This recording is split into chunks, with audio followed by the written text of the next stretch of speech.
Hey, Jim. Hey, so Dan, I just added you to my three labs. It did work. So the one the one lab you already put my students in. I've only had to add one since then. That lab was pretty full. We got started pretty heavily yesterday. Sent all our stuff out. That was great.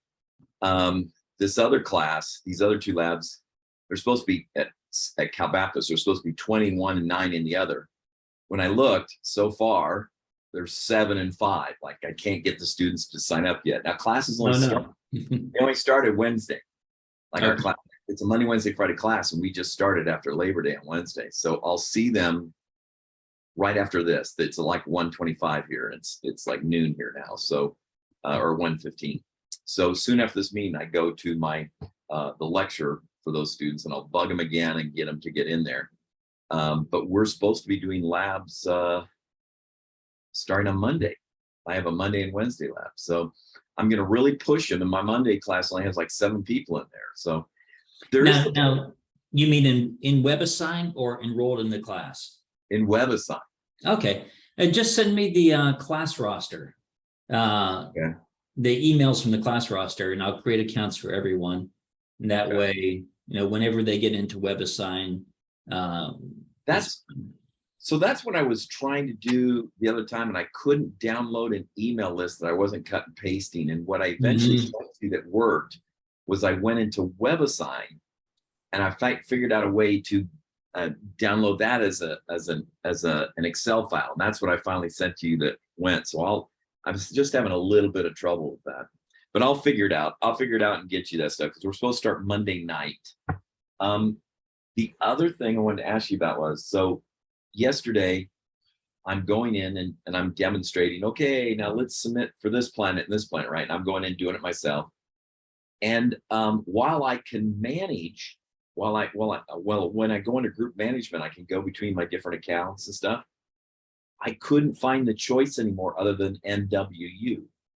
Like it only said my only account was MWU when I was logged in to, when I was trying to like submit. Okay, so what that is, I created your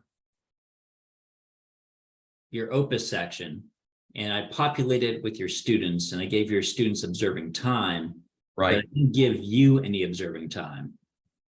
You could do that yourself. Okay. I'll show you how. Let's do a little demo here. Okay. Yeah, often when I create the accounts for the various users, the various classes, I'll push a little bit of time into the instructor account, but this semester I haven't been doing that so much. Well, I went under my, like for instance, my Cal Baptist account before, and I can go in there and manage and give myself time. But when I go do the thing, like under my CBU account, I have time under my CBU account, but I can't get to it when I go. I don't have options when I go to submit. It only says which time account. It's only coming up the MWU. So under scripts. Let's see, under scripts, I probably don't have anything, maybe. Okay, but under Cal Baptist, let's look there. Yeah, I stole some time from students. Like I put over like $4,000 or something. Or 4,000, not $4,000, 4,000 minutes or something. So we have some time there. So when you submit, you're only seeing MWU. Oh, it may be the telescopes you're selecting.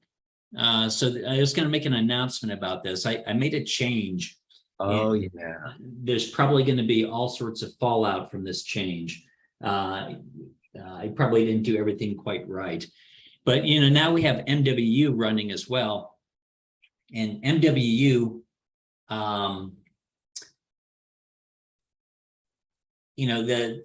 astrophotography. And so there's some telescopes that are really good for this. Prompt 6, Prompt 7, at least when we have it, half of the month. Because Prompt 7 has a 4K by 4K field of view at tiny pixels. There's also another one up in, I think it's Vermont, NSO, Northern Skies Observatory, that's also clearly an astrophotography telescope. And I had these on the OPIS list, but the OPIS students are blasting them with pictures of Jupiter and Saturn. Right. And it burns an image in that lasts for 30 minutes, ruining everyone's MWU observations for 30 minutes. So I tried to break these into 2 different time accounts. I removed prompt 6, prompt 7, and NSO from the OPIS account. And so you're only picking those scopes, you won't see. All right. So if that's the case, I'm looking at what I submitted yesterday. And the first one I submitted, it had, among the telescope requests, I did have 6 and 7 in there, but I also had others. Yeah. I also had others. And could just having 6 or 7 in there block me? Yes. Yep, that's right. And so this is one of the unintended consequences for the students. They no longer see prompt 6, prompt 7, and this NSO 17 telescope in Vermont. I know very little about, but it seemed like a good one to pull out.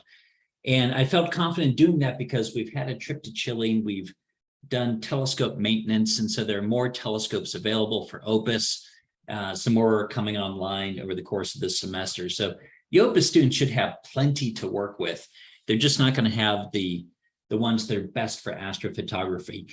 Yet you, being in both groups, when you're picking your telescopes and everything, you can still see all of them. So I got it. So if I just put prompt 6 in there or prompt 7, I'm going to get blocked from OPIS accounts. From OPIS accounts, yep. Got it. Okay. Got you it. can still put the observation in with your That's what I did, because I was like, I wasn't confused. I was confused what was going on. I was like, what's going on? Okay, I got it now. This is an unintended consequence. The instructors, many of which are in both OPIS and MWU, as they're demonstrating their OPIS stuff and putting planets in, it's still going to ruin the MWU observations. So I need a little bit of education. Okay. Need to provide some education on that front. All right, got it. Let's go around the table real quick. Questions from anyone else? How are things going in your classes? If you're doing classes this semester, Andrew, you're doing classes this semester, right? Yeah, I am. Yeah, thanks for getting those accounts set up. I've now got at least 5 of 14 have made their Skynet account. Okay. I have 11 of 14 in WebAssign. I'm bugging them twice a week and in announcements. Yeah. I know the 3 that are slow right now are going to be slow the whole semester, and we're going to be one of those. Well, it will get done. I'm still waiting on them to get started, but oh, sorry, go ahead. It will get done. Like when they need to put in Skynet observations, they will set up their Skynet accounts. When they need to work on lab 1 before the due date, or at least get the instructions. Well, with WebAssign anyway, they get the free account, but still they have to set it up. Yep. And then they have to pay for it 2 weeks later. Yeah, I had contacted my book rec to ask about like whether it was a free trial or not, and what I could tell them. She hasn't gotten back to me yet with what, but if it's a normal 2 week, then I told her it was probably going to be 1 or 2 weeks, because I had a bunch who were, signing in. Well, it didn't ask me to pay, so can I return my thing I got from the bookstore? I said no. Yeah. They will be requested to pay 2 weeks out. Yeah. Yeah, I figured it would bug them at that point. I didn't know if there's some way they could put it in early. So, but I think there is a way, though. It's not clear to me. I don't know. I have the instructor perspective. I don't have the student perspective. So I don't know if there's an obvious way, but certainly at 2 weeks, they're going to cut them off. All their data will still be there. They just won't be able to access it. They didn't lose anything. And then they can. That's what I figured would happen. So I'm trying to bug them about that a little bit, but I've got 4 or 5 that are actually pretty far on the ball. So I'm hoping they'll start in the next few days and I can get some feedback from them and see how it's going. Okay. And yeah, I did a ton of observations of the time I had left over from the ASP meeting. So thanks for the extra time. Sure. Yeah. And I think I got that extra time too. Yeah. Yeah, I appreciate it. Who else? Who has anything else to report or questions? Okay. So we'll plow into this, though I have to warn you, I may have to pop out a couple days ago, like half the AC in my house cut out, and we had him over and interrupted my meetings. And he's over here right now, and I'm the only one home. So as soon as he has questions and things, I have to pop out. If it becomes too problematic, we default to the video from last time. It's pretty much the same stuff. But let's see what we can get done before I get pulled away. So this is now, we're up to lab 2, right? Last week we did lab 1, the second week of lab 1, and I have the videos posted here. I think I send memos out after each meeting saying, here are the videos. So here, in case you missed the meeting, here we have the lab 1, week 1 videos and the lab 1, week 2 videos. Okay, so any final questions on lab 1 stuff? It should be a good semester for lab 1. I was just checking what's up in the sky. I actually hadn't done that yet. And pretty much everything is up. So not Mars, but most of the planets and I think dwarf planets are observable right now. So it should be a good semester for lab 1. One thing I did notice that was interesting, I did an Orion Nebula pick with sort of the recommended, and the 3 stars in the middle are just completely oversaturated. Yeah, Orion's not the best target. There are a few stars that are super bright, and yeah, they come out super saturated. Though if you want to see the nebulosity around them, you need to go longer. In MWU, we'll just do a whole bunch of short exposures and stack them together, but we're not teaching stacking at the OPIS level. And so that was one of the reasons I ran out of time. I was experimenting with, what would be a good time for it. So yeah. All right. Just I figured that was a known thing. I just wanted to make sure. And I would love to update we have the list of a few recommended targets. They were not carefully researched. It's based on an interface that we had set up as a kiosk in our local planetarium that also was not carefully researched. I'm sure there are other better and more interesting targets that we could put on that list. And maybe someday someone will step up and say, Dan, update it to this list, and it'll be far more interesting for the students. At the same time, we want to keep the list kind of short because we have so many students doing it. We have a lot of students requesting the exact same observation Skynet observes at once. And that's how we're able to scale to large audiences, particularly with these longer exposures. We don't want 3,500 students a year putting in 3 long exposures here because that eats up telescopes for days or weeks. Anyway, short lists, but maybe there are some better options out there. Yeah, I just wanted to check on that one to make sure I wasn't missing something, but I had a feeling that was what it was. Okay. So now we move on to lab 2. And lab 2 is the Earth and the seasons, dispelling some common misconceptions. Kind of the theme of the whole sequence, our place in space. Is our place in space, and most of the labs are progressing along that sequence. Sorry, lack of sleep last night, so I'm a little befuddled today. But they're progressing along that sequence. But we take breaks along the way for different things, including clearing up misconceptions. And this is, of course, the famous misconception: why is it hotter in summer and colder in winter? You've all seen the Harvard video. If you haven't, you have to look it up.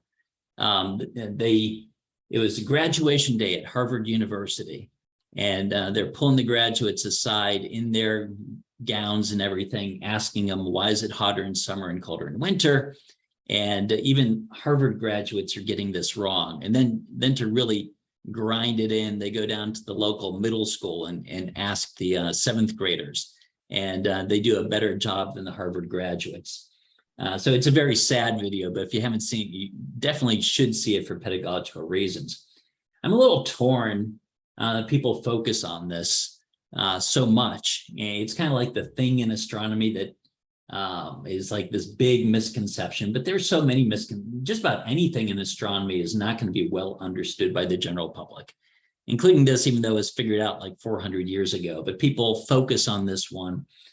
They teach it all throughout middle school, high school, over and over again, trying to get it right, and they're still getting it wrong at the college level. So we built a lab for this, and it's nice in a couple of respects. This is not a Skynet lab. They're going to be putting in some observations, and I'll walk you through that today. for lab 3, but the lab 3 observations take a while to acquire, about 2 weeks optimally. You can do it in one, but really in case of bad weather and whatnot, it's a 2-week observation. They're monitoring a moon going around a gas giant once a night, so it takes some time to build up the data set. And so while they're collecting that data that they put in here at the beginning of lab 2, or maybe even the second week of lab 1, this gives them something to do while they're waiting for Skynet. And it's dealing with this big misconception. Am I sharing? No. No, okay, we didn't miss much here. Now let me turn on my sharing.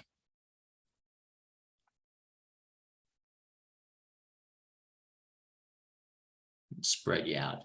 All that we've had so far, I was just pointing out that the videos are here.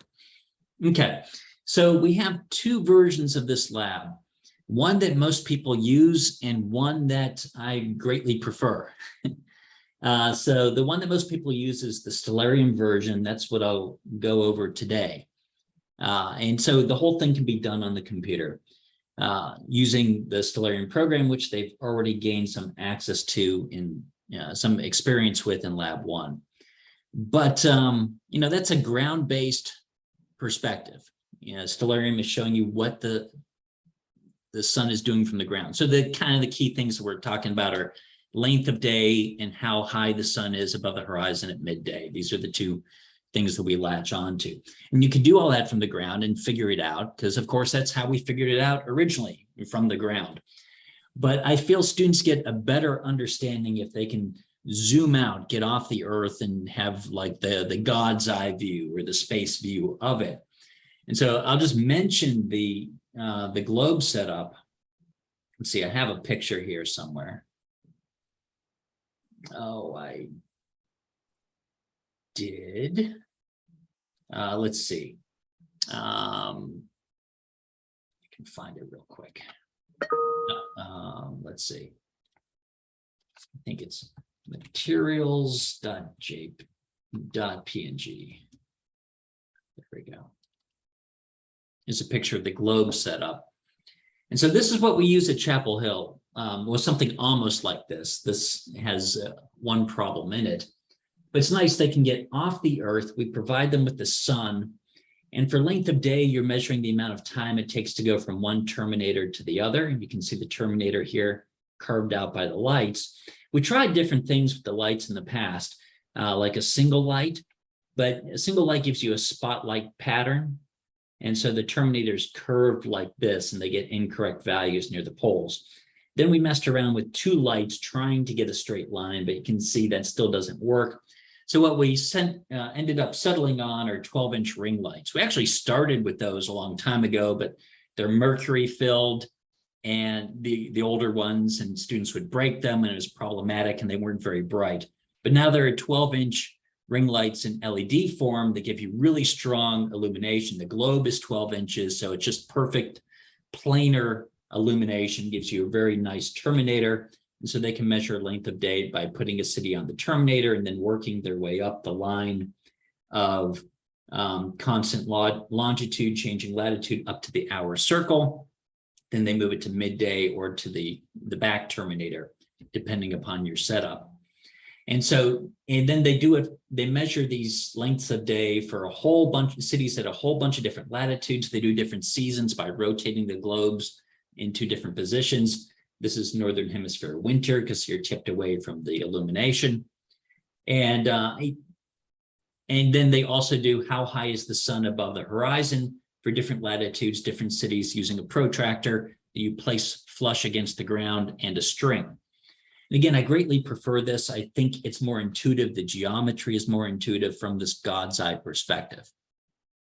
And, you know, the goal here in the lab is they're going to measure length of day and how high the sun is in the sky at midday at a whole bunch of latitudes, whole bunch of seasons, lots of measurements to develop an intuitive feel. And the other nice thing about this is they get to make manual measurements. Everything else in the lab sequence is computer-based and online. Here they get to actually stand up and move around and work in teams and measure things physically. And they like it. They like the Skynet labs, but they also like our 2 manual labs as well. And it's also good to learn how to measure things in a physical apparatus instead of just getting values out of Stellarium online. So I prefer it so much that this was the only one originally, and we would ship for online students. We would pack up these globe kits and ship them around the world. I've shipped them to Iraq and Afghanistan forever. And they would ship them back, and the shipping charges would be worth more than the supplies. And it was just cumbersome carrying these lab kits down to the post office. So that's why I created the Stellarium version. And it was fortuitous that I did, because when the pandemic hit, everything went online, and the Stellarium one can be done completely from the computer. But anyway, I just want to mention this so you don't get locked in. If you're a new user, I've given you the Stellarium version, but if you have the space for a lab setup, now if you have a small class, 1 lab setup's pretty easy, but once you have 2 or multiple ones, you do have to build these PVC cages, and you drape them in felt, and you put another piece of felt over the front, leaving just the globe open. Else the lights scatter all over the room and bounce off the walls and mess up other people's measurements. So it's a little bit more cumbersome if you need multiple setups. But still, if you have the space in your lab area for it, I do encourage you to move towards it. These kits, including the PVC cages and felt, cost about $80. And it's not really provided by the grant. So it's something you'd have to come up with yourself. But again, I think the educational experience is better. So you may want to think about it. And if you do move to it, a few schools have, Gettysburg has, I'll provide you with a slightly different version of the lab than what we'll go through today. Okay. Oh, and the other thing about it is it takes a little bit longer. The manual measurements take longer than Stellarium-based measurements. So they spend, at UNC, we do 2 weeks on this. But that works out nicely. It's 2 weeks to collect their data for Lab 3. Okay, so I think we've spent enough time here. Let's jump into Lab 2. And let's get rid of this here. So here I am in WebAssign. And if I go to my section, one of my sections, you can see they have Lab 2G. That's the globe and lights version. Most of you have 2S, the Stellarium version.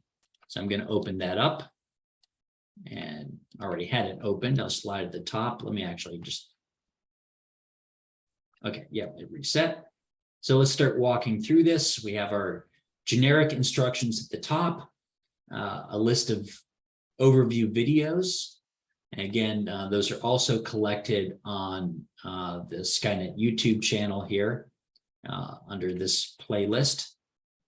And we go to Stellarium version of Lab 2, and here we have the overview videos. It's an introduction, which is just a couple minutes of me very generally spelling out the lab. Then I go over the background sections and over the procedure sections in more detail. And then there are how-to videos embedded in the procedure sections.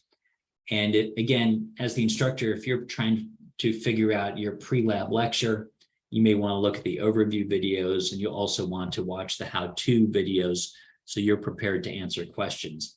And in these videos, I speak a little bit slowly. So because we have greater enhanced accessibility versions for BVI and DHH students. And the idea is they'll eventually throw in some sign language. And also I speak a little bit slowly because it's easier for students comprehending it for the first time. But if you're just preparing, feel free to use the YouTube times 1.5 feature, and it speeds up the rate at which I'm presenting it. So you don't have to bore yourself with my droning on. What else do we have here? We have the observing guide, back to that in a second. We have some notes specific to the lab here. There are questions in the background section of this lab. It's not the case in every lab, and students get in the habit of blowing through the background section, sometimes not even looking and jumping straight to the procedure. So this gives them a warning that you do have a few points there that you have to answer. We also remind them to go back, and once lab 1 is graded, to go back and look at how they answered the sources of error in lab 1. And so they can see where they lost points, because everyone screws up sources of error, at least initially, and they will screw up their sources of error explanations throughout the entire lab unless they go back and look at what they got wrong and look at the suggested answers. Then we have the standard stuff we have in every lab that we went through last time. So for the observing guide, now let's pop that open. I think I might have it. No, I don't have it up. I'll just pop it open here. It's a Word document. We talked about this last time, where there's some generic stuff on the front about Skynet, but then they have the observation planner. And so during orientation, they've already filled in which labs they're doing and when the lab is due, and subtract this number of weeks. This is when you put your observations in. And so for UNC, since we spend 2 weeks on lab 2, they put their lab 3 observations in at the beginning of lab 2. And we do this as a group to make sure everyone gets their observations in the system. If you're doing the Stellarium version, it may be during the 2nd week of lab 1. And then down here, there's information, as we talked about. Lab 2 doesn't have anything, so they're not using Skynet. But lab 3, it tells them where they need to go. Lab 3 procedure A. Here's a video tutorial on how to put in the lab 3 observations. It's also linked in lab 3. And then just some general things. These observations are different because they're repeating observations. Select all prompt telescopes. You're making an observation once a day for 2 weeks, but you don't need all 14 observations to be successful. This is lab 3 is a Kepler's 3rd lab. So they have to watch the moon. They have to get it at enough positions around the orbit to determine the orbit. They don't need all 14, to not panic. They only need 5 or 6, but they shouldn't delay. They should put it in right away. More observations they have, the easier it is to see the pattern. And also we mentioned if you didn't get a Venus observation during lab 1, they may want to try again because there's a Venus activity in lab 3. And let me just pop over to, well, I don't need to pop over to lab 3, but I do want to show you how to put in this observation. Let's go to Skynet. Optical observing. So, you're doing your pre-lab talk for lab 2, but you say, okay, before you get going, everyone open your laptops and let's put this in. And so we're going to add an observation. And here they're looking at one of the gas giants. They can pick whichever gas giant they want. It has to be observable. Right now, all 4 of them are. There's certain benefits, and each one's a little bit different. For Jupiter, it's of course the prettiest, biggest, most detailed, but they've already taken their pretty picture of Jupiter.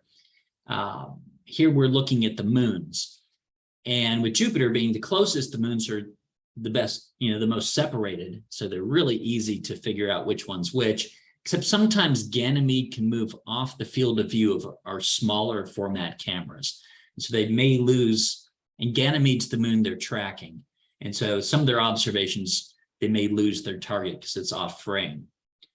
Saturn's kind of ideal. It's pretty fun to look at. Being farther away, the moons are closer in. They all fit on even our smallest fields of view. Uranus is the toughest. It doesn't have big bright moons. It's farther away. Many of the moons are lost in the glow of the planet. You got to tweak down the glow of the planet and afterglow to recover some of them. If they want to challenge, Uranus is a good target. And if they're lazy as all hell, they go for Neptune, because Neptune has only 1 moon. It's right next to the planet. Makes moon identification really easy. They won't need to use Stellarium. But they pick their target. They don't have to do all of them. Each person will pick one. But it's kind of nice if it's different people in the class cover all available ones. And I'll show you how to put this in. It's exactly the same as before with 1 twist to get the repeat. So I found Jupiter here. Here's the current time. Let's see where it is. Yeah, it pops up a couple of hours after the sun sets. -12, 20, 0.5 are the default numbers here for OPIS. We don't have advanced settings. We're just doing a single shot.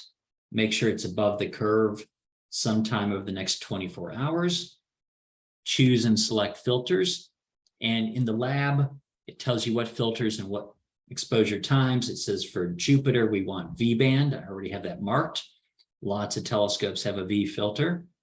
Save and continue. And then we pick our telescopes. And again, I recommend all prompt telescopes that they have access to. They won't see prompt 6 anymore because I removed it for the reasons we're discussing. That's going to be an MWU telescope. Prompt MO, prompt Ayuga, it's Athabasca, will come online again soon.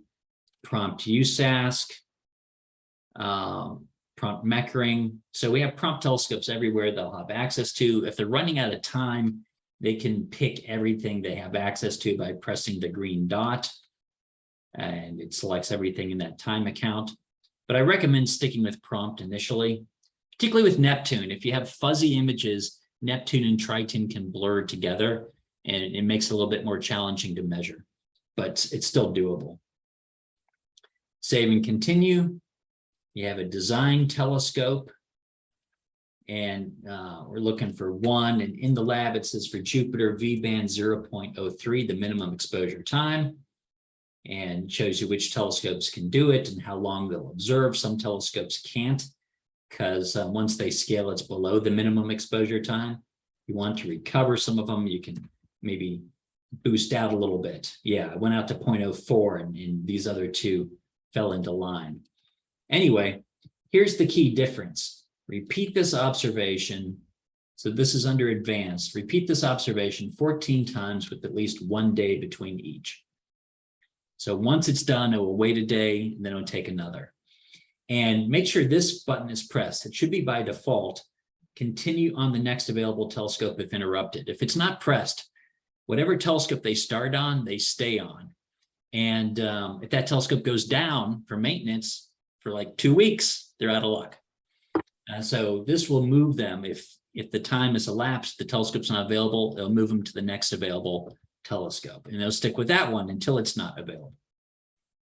It doesn't randomly select between them. It tries to stay with the same telescope as much as possible because they have different fields of view, different rotations. And it's kind of nice if you stay with the same telescope as long as possible. Save and continue. And I would submit, but I don't need this, so I'm not going to. Okay, so you walk them through that, so that data is ready come lab 3. All right. Back to WebAssign, and let's bring up lab 2S. Okay. Let's start walking through this. Let's see what's coming up next. Yeah, okay. So let's go through the sections. The goals of this lab: you will determine how length of day changes with latitude and season. You will determine how height of the sun in the sky at midday changes with latitude and season. So duration of illumination, direction of illumination. Those are the key things. They'll also measure Earth's diameter. You do this using the same technique as measuring the sun's height in the sky. And so this is useful later on. It sets the base of the cosmic distance ladder, which is the theme of the course, right? In lab 4, we'll do parallax, and we'll start with Earth baseline parallax. So it helps to know the diameter of the Earth. As we go up the cosmic distance ladder, we don't make them use their previous measurement. We make them report, okay, I measured this, but here's the true value. And from here on, I'm going to use the true value. So the errors don't accumulate. But we do try to tie them together so they see that this is a sequence. Equipment for the Stellarium version, it's just the internet, but for the globe version, there's of course an equipment list. Couple background sections, one on longitude and latitude, and just the definitions of what they are. And I always, I don't know, my mind has some problem here. When I talk about lines of longitude, I have to remind myself these are lines of changing longitude versus lines of constant longitude. So in the lab, I just always spell it out, lines of changing versus lines of constant. So lines of changing longitude, of course, run from -180 to +180. 0 goes through Greenwich, England for historical reasons. And lines of changing latitude run from pole to pole, -90 to +90. You know this stuff. I'm just repeating as you might present it to a student. And here are lines of constant longitude running from pole to pole and constant latitude running around the Earth. Now, what we're going to do here is, see, they need to be able to figure out the longitude and latitude of any site, latitudes in particular. And so we do an example of Chapel Hill, just because it's Skynet headquarters, we send them off to Stellarium. So here I am in Stellarium. They go over here to the location window, and they're going to type in Chapel Hill and find it. And that gives them the longitude and latitude, and they round it off to the nearest degree, putting it here with negative signs for south and west. And so we're west longitude, so it's -79 for Chapel Hill. They got to get that right for the autograder to treat them kindly. We also, in here, I can't remember if it's here or later in the lab, but we tell them to switch to use, and in the previous lab, we went into universal time. But for this lab, it helps to be in local time. So they should be, turn off the custom time zone, and it will use the time zone of whatever location you chose. America, New York is the time zone of Chapel Hill. I enable daylight savings time. It doesn't affect the lab because the only thing they're really being graded on is the length of day. But it helps from preventing going across the date line and having to do corrections for that. Okay. And they record the longitude, latitude here. That's just a background thing, but again, some points in the background section. And then the other background section is the basics of seasons, where you do some vocabulary. Summer, define solstice, define equinox, summer, winter, vernal, autumnal. You ask the key question, why is it hotter in summer, colder in winter? Usually students will give you the correct answer, but it's usually only bold students answer anyway, and bold students know, the smart students answer anyway, and they know the answer. They're probably answering it because they know that they know the answer. I don't stop there. I say, okay, that's right. But a lot of people get this wrong. What's the other thing that some people think? I try to get both answers on the table. And, a lot of people think it's a proximity effect. But, you can quickly rule that out. Well, first of all, here is a plot of the Earth's orbit to scale. The Earth and the Sun are not to scale, but Earth's orbit's to scale, and it's almost perfectly circular. If the Sun was closer, you see that in elliptical orbits like Mars. Sometimes the Sun is closer to Mars, sometimes it's farther away. But here we're perfectly circular. In fact, the Sun is almost perfectly circular, and technically the Sun is a little bit closer during Northern Hemisphere winter. So you can throw that at them as well. And it's listed down here. Also, there's the effect if it was proximity, it would be summer in both the north and the south simultaneously. And they all know that when it's summer in the north, it's winter in the south. So it's not a proximity effect. You ask them what it's due to, and they say it's the tilt. And and that also explains why the globes are tipped 23.5 degrees. So it's tipped over. And, it's about these two things, duration and directness. But here you see Northern Hemisphere summer. The illumination is more direct because it's pointed towards the sun, not so much because it's closer to the sun. It just, it's pointed towards the sun, so it will have an important effect. And here you have Southern Hemisphere winter, and so the blow is a little bit more glancing. And here it is with terms. Again, for the Northern Hemisphere, these are the terms, and people get confused. If it's December up here, if it's December up here in the north, it's winter, and people up here think even though it's warm down in the Southern Hemisphere, they still call it winter. They don't. They call it summer down there in the Southern Hemisphere. So these are things you may want to correct. And we ask them a question here, if it's summer in one, what's it in the other? It's winter. Okay, but then we point out there are two, since it's the tilt, there are two effects that matter: length of day, duration of illumination. Of course, the longer you illuminate it, the hotter it's going to get, and directness of illumination, which comes from how high the sun is in the sky. Come back to that in a minute. Let's start with length of day. how long is the day in Chapel Hill? So first we're going to practice with Chapel Hill. Actually, here is where I'm talking about getting the time zone correct, getting it into, turn off the custom time zone because it's probably still on UTC from the previous lab, UTC 0. Turning it off so they're back into the proper time zone for the city they've chosen. Chapel Hill's the test here. Enable daylight savings time.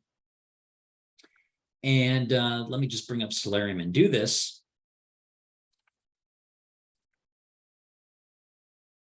Okay. And so first let's get the date and time right. And often it will appear right in the middle. So actually, before I bring up the date and time, suppose I bring up the sun. That's the thing that we're going to be looking at. And then you bring up the date and time. And often when you first load it, it will appear right over the sun. So I have a note in the lab to move it off to the side.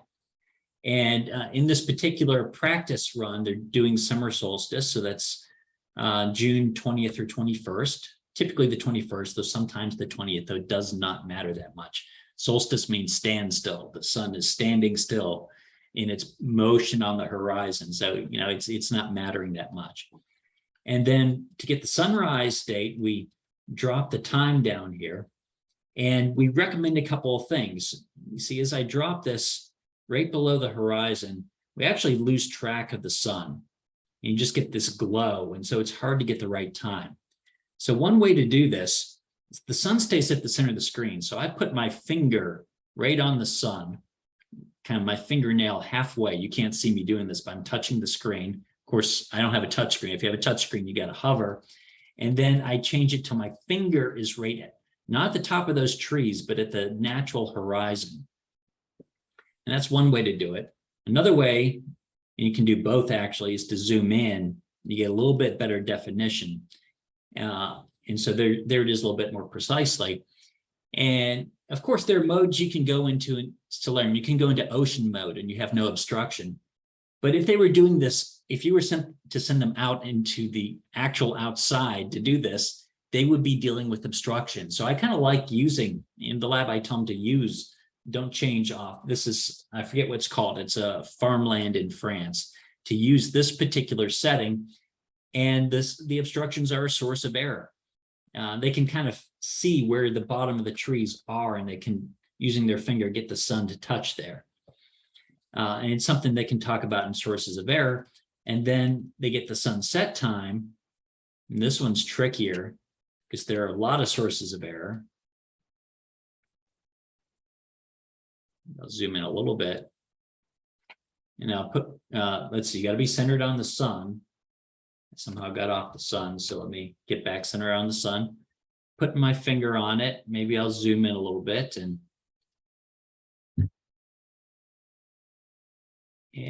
maybe the base of the mountains would be the natural horizon, something around there. Again, source of error, the auto grading WebAssign is quite generous. Okay. And let me bring the lab back up. Oh, it is up. And so they have to convert their times to decimal hours. And in the new version of the lab, whenever there's a calculation, I'm providing sample calculations because sometimes people mess even something like this up. And so come probably next, well, definitely next spring, possibly sooner, there's a new version of Lab 2 already submitted to WebAssign. They're formatting it right now. And any calculation, there's a link showing them how to do these example calculations.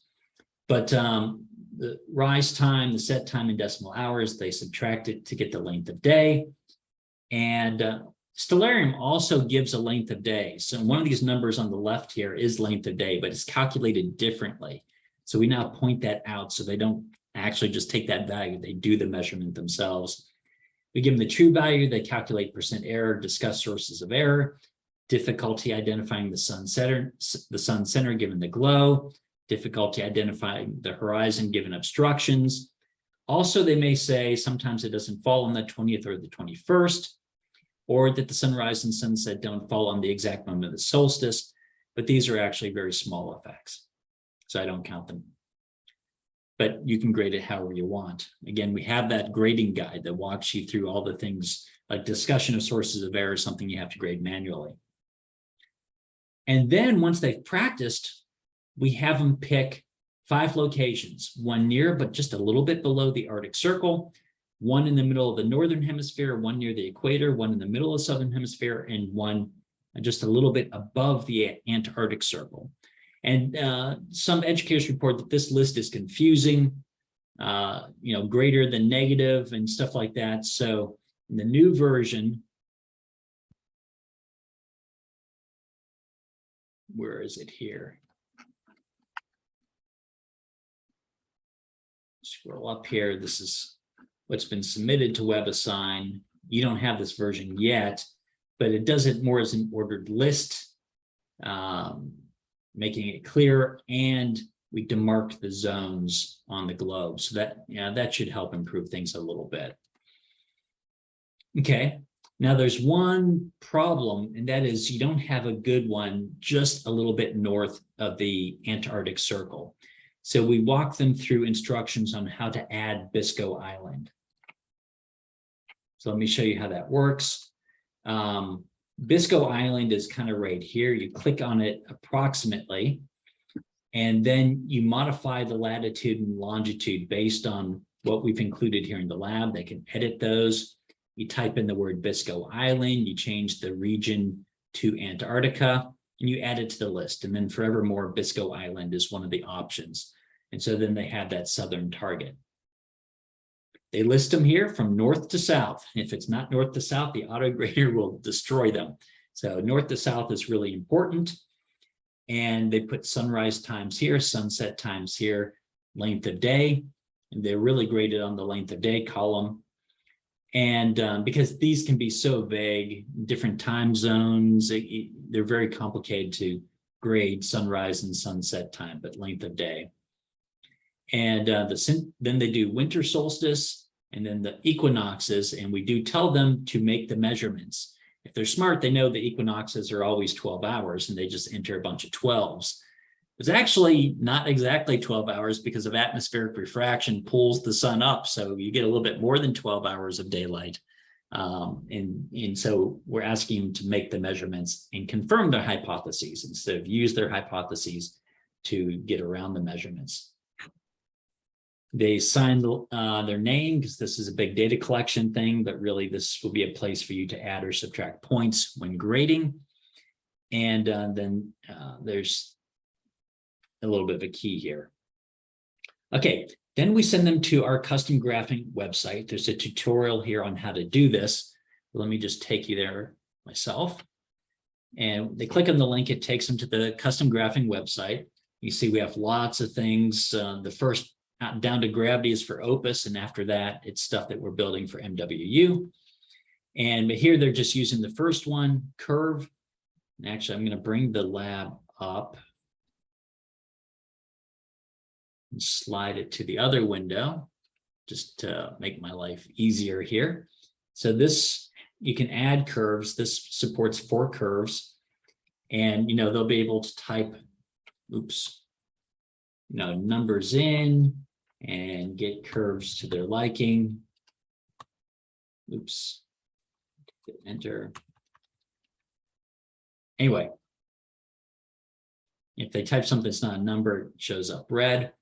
And what they're plotting here, this is giving them practice figuring out how to fill out a graph, not just entering the numbers, but giving a good title. Like this is length of day versus latitude. The x-axis is latitude. You want units, degrees, maybe even spelled correctly.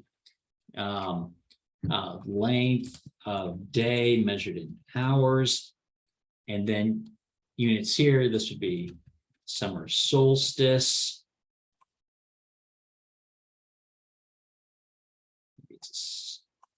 Oh, there we go. Winter solstice, et cetera, et cetera.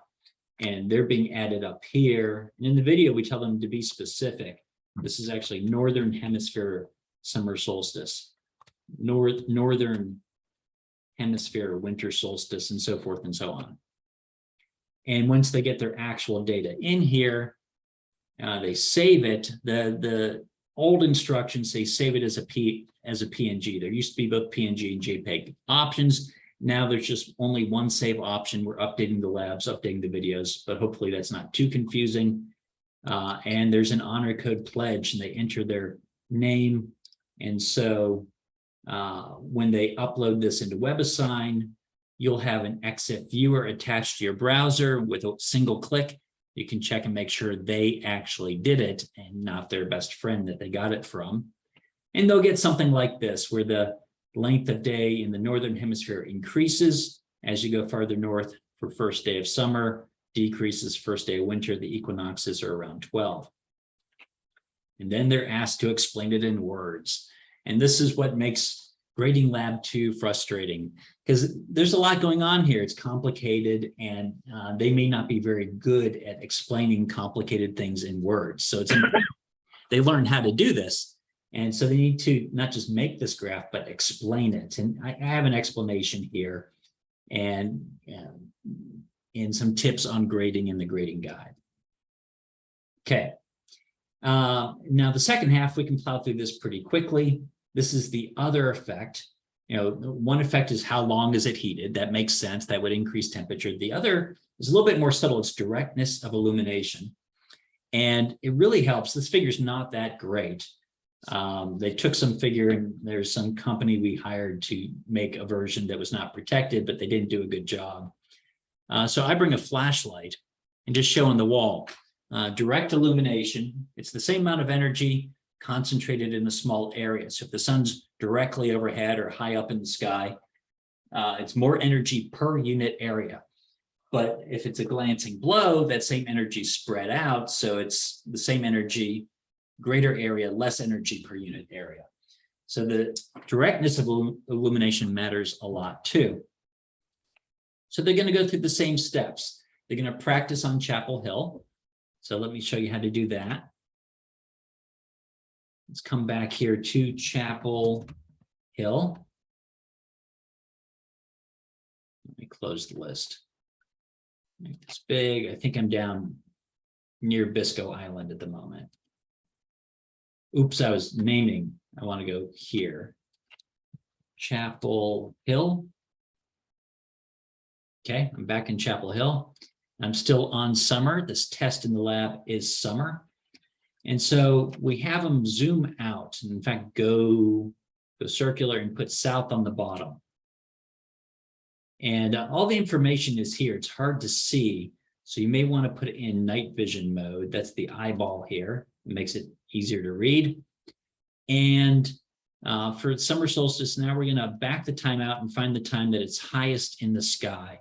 You get an approximate by looking here, but really you want to go, sometimes you may want to actually stop time.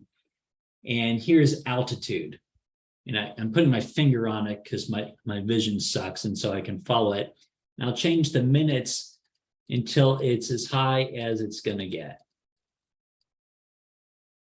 Okay, right around there. So this is the time it's not the time we want, but at this time, it's as high as it's going to get midday for this location, for this season. And the number they're watching right here, the altitude, is the number they're going to take. And in the lab, you know, all this stuff is spelled out to make it easy where to look, that they're getting the altitude. There's that eyeball. And they put it here to the nearest degree. Okay. Again, with the globe version, they can talk about sources of error. There are much better discussions of error in the globe version, particularly if we go back to length of day, where they're, well, actually all the way back to longitude and latitude. We can have a great discussion of accuracy versus precision in this lab. If they're using the globe, trying to get the longitude, you know, it's on the globe, it's only marked every 15 degrees. So they have to interpolate, eyeball it. Half the class would be high, half the class would be low. That's imprecision. Another source of error is Chapel Hill's not on the globe. Closest city is Raleigh. So if they all used Raleigh, Raleigh's all on one side. So everyone's wrong in the same direction. That's inaccuracy. The difference between precision and accuracy. We try to teach that in the globe version, but we can't as strongly in the Stellarium version. Scroll on down. So there are sources of error discussions that are just lost. And then they do the same thing. They pick 5 cities, the North Pole, we give them the North Pole, and then one near the Arctic Circle, one between the Arctic Circle and the Tropic of Cancer. They can reuse Chapel Hill, and one just a few degrees above the Tropic of Cancer. And we show them how to get the North Pole in Stellarium. They go into that window and just type in 90. The rest doesn't matter. It puts them at the North Pole. And so they're going to measure that same measurement for the North Pole and their 3 cities. They got to listen north to south and the latitude here. And then here they put how high the sun is in the sky at midday at these locations during these seasons. The only one they can't do is North Pole winter solstice. And so we give them that one. It's 23 degrees below the horizon. Sign their name. Again, they're going to go back to the graphing website, make a plot. And these are all in the northern hemisphere, so we don't have to deal with it, the pattern flipping in the southern hemisphere. As you go farther north, the sun is lower in the sky, but it's higher during summer, lower during winter, about the same during the equinoxes. So they should submit a plot like this. And actually, the plots will be even better. These plots were made from measurements off the globe. We ask them to describe the plot. We ask them a question: how would this differ if we were doing these measurements in the southern hemisphere? And it would run the other way. And then the last bit, I'm in the final 3 minutes, but this, I think we're going to make it. The last bit is setting up the cosmic distance ladder, Earth's diameter. You make the measurements in the exact same way. And so we tell them to imagine a road trip. We go from Winnipeg, Canada to Omaha, Nebraska. We picked that because it's a straight, pretty straight north-south shot. And so we've updated this figure. Someone pointed out it's confusing to have the 360 here in the wedge. And so here's the updated version that will appear in the new one. But here's the distance they travel. They get that distance from Google Maps. We don't make them go drive it, right? Google Maps, they put it in kilometers. And then at each location, they measure the height of the sun at midday. And the difference in angle is the difference in latitude, as I'll show you in a second. That latitude as a fraction of 360 is the same as this distance as a fraction of the circumference. This is a geometry we use over and over and over and over and over again in the labs. Parallax and measuring physical sizes from angular sizes. You can imagine all the applications. So they're going to see this a lot, ratio astronomy. The angular separation divided by 360 is the distance divided by circumference. Here we've solved for circumference. So again, they get the distance from Google Maps, and then they put in kilometers here. They measure how high the sun is above the sky in Winnipeg and Omaha. Doesn't matter when during the year, just the same time for the two. Here it is actually showing the protractors we use in the globe lab and how they make their measurements, putting it on the globe and holding the string straight out and measuring the angles. It's the difference in latitude. So they get their angular difference, calculate the circumference, show their work. Again, sample calculations are being built into the new labs. And then they divide by pi to get the diameter. We give them Earth's diameter, percent error, sources of error. Primary source of error is Google Maps will overestimate the distance between Winnipeg and Omaha because it's not perfectly straight. Now in Google Maps, you can have it tell you as the crow flies, but I'd rather them do the roadmap distance and have this as a source of error to discuss. And this is an example of inaccuracy. Everyone will get it wrong in the same direction. Lastly, this is kind of a summary question. We say, using nothing but a shadow casting stick, a protractor, a car's trip odometer, they're approximately on the same line of constant longitude with a relatively straight shot of road. How do you measure Earth's diameter? So it's a recap, but we also ask them, how do you know when it's midday? And so that's the one little extra bit. This is the ancient Greek experiment. You have the gnomon, the stick in the ground. And I don't know if it's gnomon or gnomon, but anyway, and cast the shadow, they'd have to watch throughout the day and find out when the shadow is shortest. And so they can use the protractor up against the shadow. That tells them it's midday. And then they drive to the other city and do the same thing. And the rest is just as they did in the lab. I'll stop. I'm at 4 o'clock. I left no time for questions, but I'm happy to stick around for a few minutes and answer questions if y'all have them.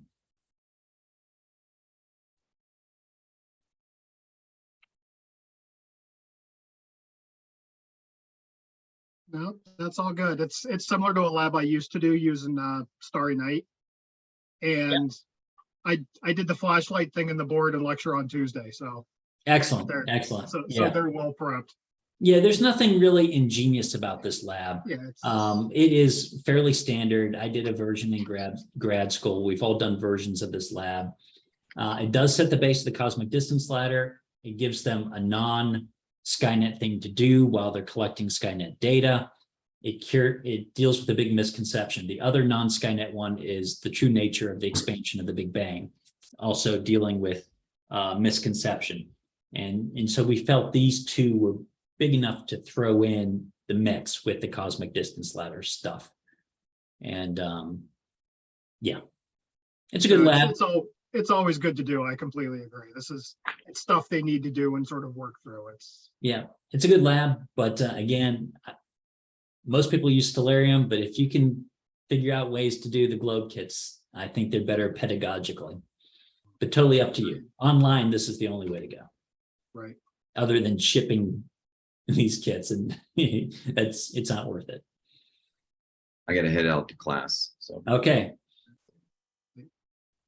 There's nothing else. Just gonna let you know, I won't be able to make it next week. I've got an appointment, but I will watch the video. Okay, cool. All right. See y'all Thanks a lot. later. And my TAs, we decided to move till 4:30. I forgot who teaches today, but they don't. Amy. Oh, did you get out early? No, Amy teaches. Oh, Amy. Oh, I thought you said me. Amy. Oh, May said that. Okay. Yeah. So we'll resume at 4:30, and we'll discuss the differences between this, what you just heard, and the globe version. All right. See you then. See ya. See ya.